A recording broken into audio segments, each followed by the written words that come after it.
Happy Thanksgiving. I'll wait a few minutes for some more people to join us. Thank you for taking the time to join me tonight on a holiday night. I'll just wait a few minutes to see who else would like to join. I'm actually not expecting too many people to be giving up their Thanksgiving evening to see Mrs. Q, but I just have a special Thanksgiving message for everyone. So I'll just wait a few minutes. Please be sure to say hi in the chat. Happy Thanksgiving, Mr. White. Thank you so much. And Ms. Kane, thank you. Happy Thanksgiving to you as well. It's great to see everyone. Tonight you're seeing just me. Maybe that's just not me. Hi, Cal. Happy Thanksgiving. Thought it would be nice to join all of you tonight just as myself in my office here, which has, my slipper over there because my dog likes to drag my slippers around and play with them. So there's always slippers everywhere and one of my wigs and just give you an idea of my workroom here. Hello, Mr. Davis. Happy Thanksgiving. It's so nice to see everyone. Miss Mackey, happy Thanksgiving. So I'm joining you tonight just as myself to thank all of you. Oh, my dog Rex. Hey, my dog Rex. Oh, he says he's gonna be golfing with his dad tomorrow. He's gonna be 83 years old. Congratulations and happy Thanksgiving to you and your dad. I was just saying I'm just stopping in for a little short time with you tonight to thank you all for supporting my work. Since it's Thanksgiving, I thought I would thank all of you because many of you have been with me for a very long time. You've supported my work either by coming on my tours, buying my books, supporting me on Patreon, and I just wanted to say a big thank you to all of you. Mr. Wallace says he's grateful for me. Thank you so much. Happy Thanksgiving. The Hamlins, Mr. and Mrs. Hamlin, thank you for joining me. So I have my, very old, longtime supporters, many who are on Patreon, many who follow me on Facebook, here on YouTube, who I've known for many years. Thank you so much for sticking with me these years and for really sticking with me through this really difficult change I've been going through from New York to Philadelphia and trying to figure out how to fit my Revolutionary War life into that. Ms. Silver is here. Happy Thanksgiving to you too. So thank all of you. And for my new followers who found me on YouTube or my Sunday radio show on Republic Broadcasting Network, thank you all of you too for joining me here on Thursdays and on Sundays. It means so much to me that you're supporting my work. So I just wanted to give a big thank you to all of you for supporting me. Now, some of you know I mentioned on social media that I'm working on a book about New York during the Revolutionary War period. And that's probably going to go from around the time of the Stamp Act or Tea Act through the end of the war. And I've been asked everybody your opinion on should I write a straight history or should I write a real history, but from the point of view of a fictitious character. So every week on Thursday, I do historical fiction, right? I join you usually as Mrs. Q, who is a fictitious person based on a composite of real people. But Mrs. Q talks about all real people and real events. So that's how that would be written. John the Beagle Dad, happy Thanksgiving to you too, John the Beagle Dad. If it were to be historical fiction, it would be like that. It would be about a historical period.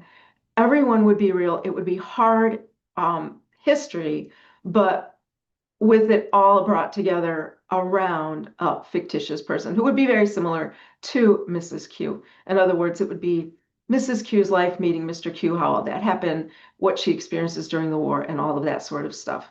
John the Beagle Dad says, do it from the Iroquois point of view. Oh, well, then I would have to figure out which tribe I was going to be, right? Because they all split up during the war. So, but I will be covering a little of the Iroquois. But since my book is going to be based in New York City, it's going to take place, most of it, during occupied New York City when the British were in control. So that makes it a little more interesting than most of the histories that have been written. A lot of them don't cover New York during the occupation very deeply because all of those records went to England with the British. So that requires doing a lot of research with papers that are in England or maybe scattered around America. So it's going to be a challenging project. Hello, Ms. Wyman. Thank you very much for the Thanksgiving wishes. We did have a really great day. Hello, Mr. Hyde. Thank you very much. Happy Thanksgiving to you as well. So it would be a book about that. So it's either going to be a just history book. If you saw my book about Theodosia Burr and the way that was written, it will either be a serious history book written that way, or it will be serious history but centered on a fictitious character. And you know, it might turn out to be both, right? Because I'm going to have to do so much research anyway to get all of the real history together that I just might write a real history and then write a historical fiction to go with it. So you might wind up getting both because all of the work is going to be done either way, because I'm not going to make anything up. It's all going to be true. So if you want to, in the comments, let me know which one you'd like better. I'd be really interested to hear because across my social media, Patreon and Facebook, it's about 50-50. It's about a tie. So let me know in the comments, what you would prefer to see, or if you'd like to see both. And John, the Beagle Dad, says it's the first Thanksgiving for his new puppy. That's really sweet. So I wanted to ask you about that. What would you enjoy reading? And I'm getting close to probably saying both of them might be forthcoming. Um, do it as a series. Mr. White. Yeah, Mr. White, I could do that. I could do that. I could cover different periods as a series. That's a possibility because, you know, if it was historical fiction, I would be starting around the Stamp Act. But if I do straight history, I'm sorry, if it was historical fiction, I'd start around the Tea Act because there's so much. But if it was straight history, I'd probably start with the Stamp Act. And that gives us about another 9 years to have to cover in there. So we'll see. Um, um, Ms. Raffiani says a realistic historical fiction. Thank you. Thank you. You know, I, it looks like we might getting both out of this because it's going to be so much work just to get this together. Now, you might know that I have consulted on quite a lot of historical fiction books that do take place during the Revolutionary War in or around New York City. So I've consulted on quite a lot of them. And most of them are not as heavy historically as I would like them to be because I'm basically a historian and that's what I like. But they all are really great historical fiction books. So I kind of have an idea how historical fiction works. It's a little bit lighter. So I don't know. I'm still in the beginning phases. That's why I'm interested in hearing your comments. And that's enough about me in the 21st century. Um, I would like to take just a little bit of time tonight. I'm not going to talk long because it's a holiday night. Um, Talking about America 250 because we are coming into the 250th anniversary of the American Revolution. Really, we're already into it, right? I mean, most of us think of the American Revolution as being July 4th, 1776, but it wasn't, right? You guys all know because you follow me for a long time, that the war by November of 1775 was already going on since April, so that's 7 months. Um, John the Beagle Dad says, intertwine Benjamin Franklin with your character. I can't, John, because it's just going to be about New York, and Mr. Franklin wasn't in New York, so I'm really sorry about that.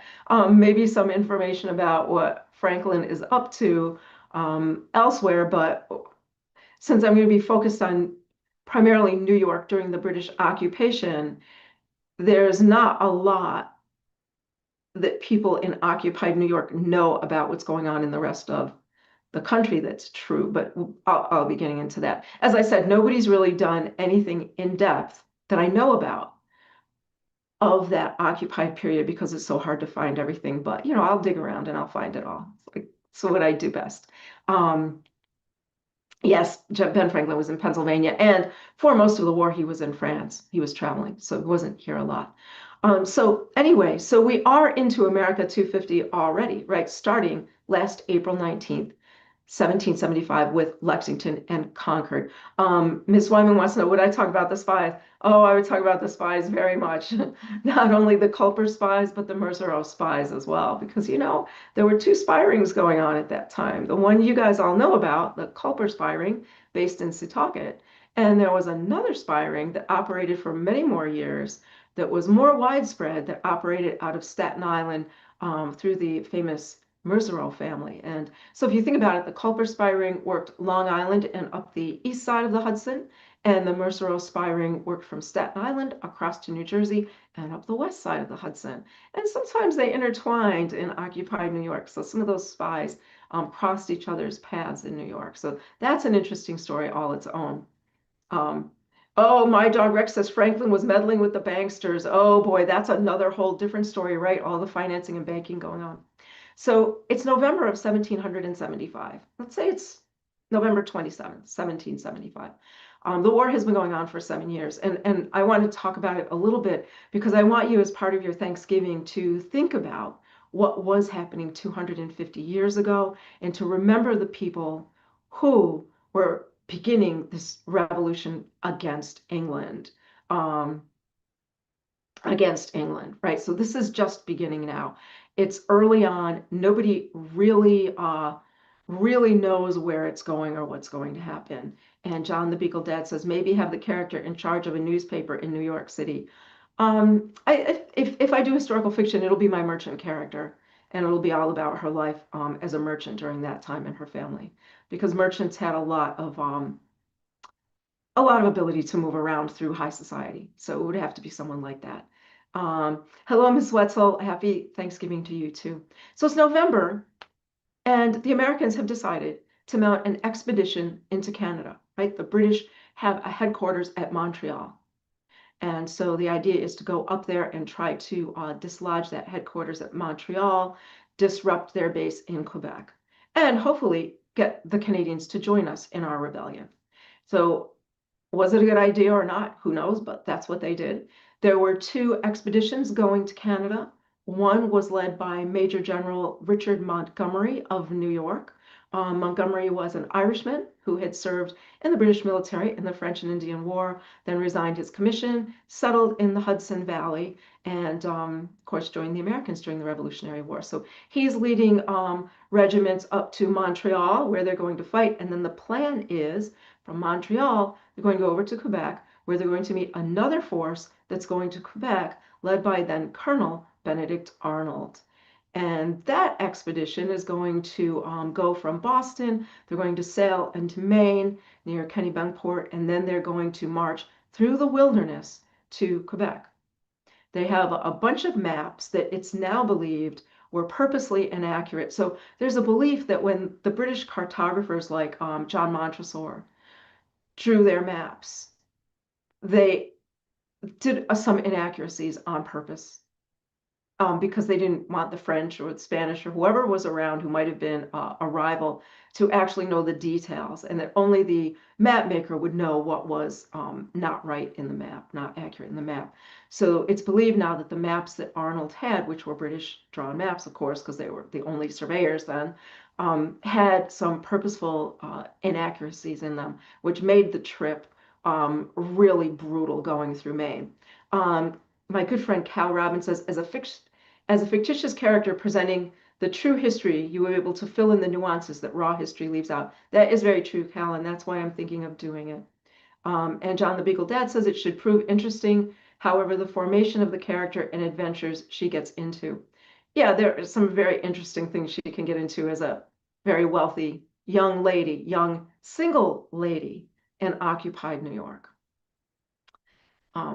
Some very interesting situations she can get herself into very easily, because she'll be very wealthy, well known. She'll come from a well known family, and she'll have access to all the high ranking officers in New York. So that's kind of what I'm thinking about. But we'll see where that goes. And she'll still be young during the war, probably mid-20s. So they're on their way to Canada, and it's November and it's cold, right? So those of you who are into weather history, you know that at the end of the Revolutionary War, or during the Revolutionary War, we were coming out of a weather system called the Maunder Minimum, which was a mini ice age. There was a period of minimal sunspot activity on the sun, and it had caused a mini ice age in the 1600s. And we're just coming out of that at the time of the Revolutionary War. So the weather is much colder than what we're accustomed to now. Oh, Mr. Eisenstein is here. Mr. Eisenstein, my character will have met Mr. Q before the war and likely be reunited with him at the end of the war.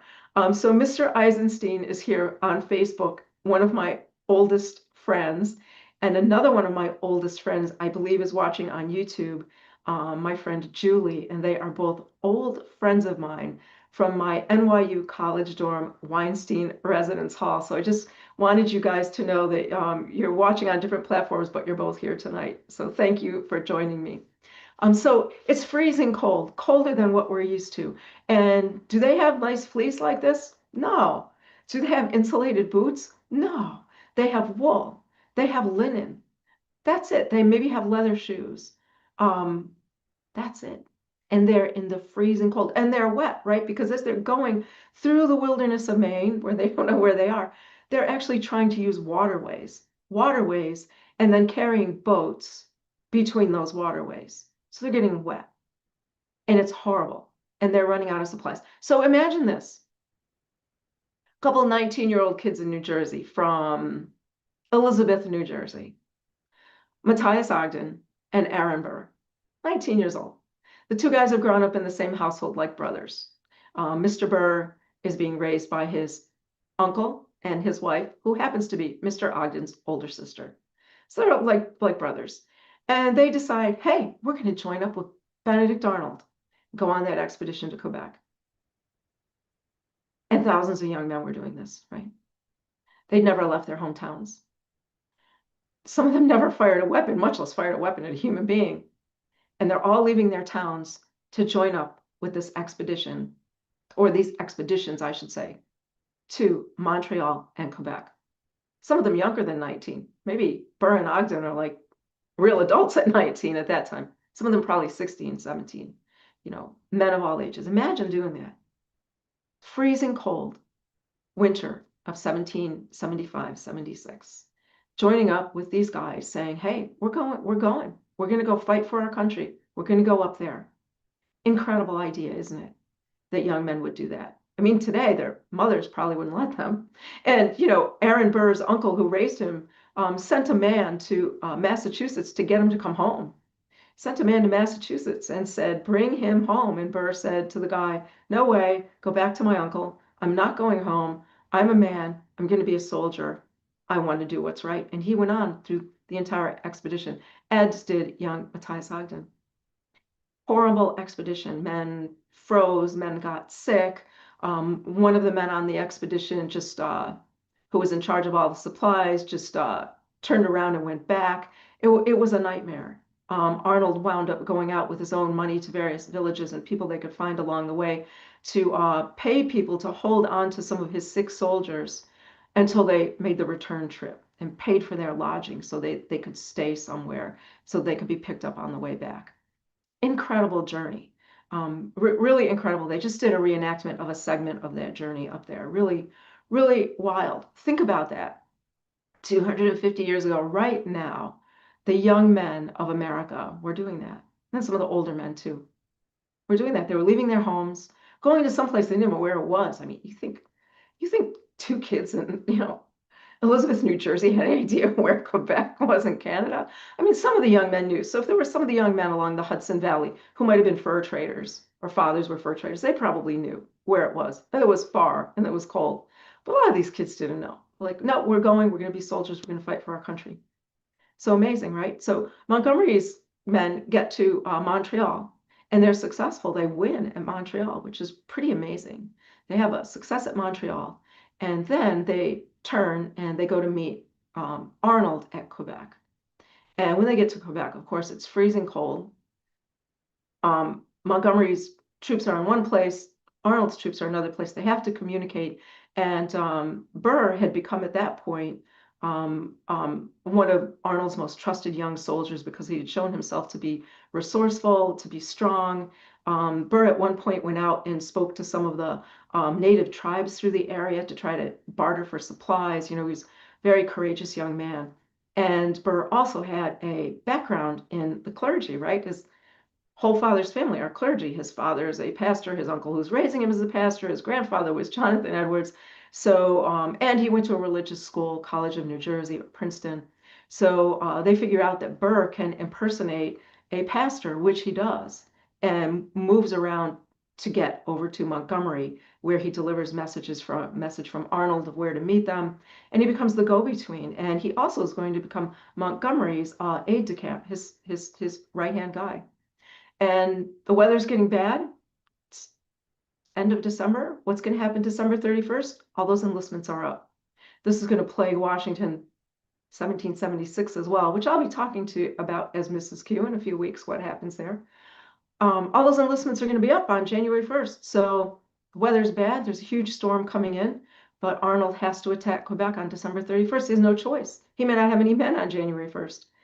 So they attack on December 31st. And you probably know it's a huge disaster, December 31st. Montgomery is killed. And there's a beautiful portrait called Death of Montgomery, painted later by Alonzo Chapel. And it's known that Montgomery fell into the arms of Aaron Burr, but in the painting, it's Matthias Ogden.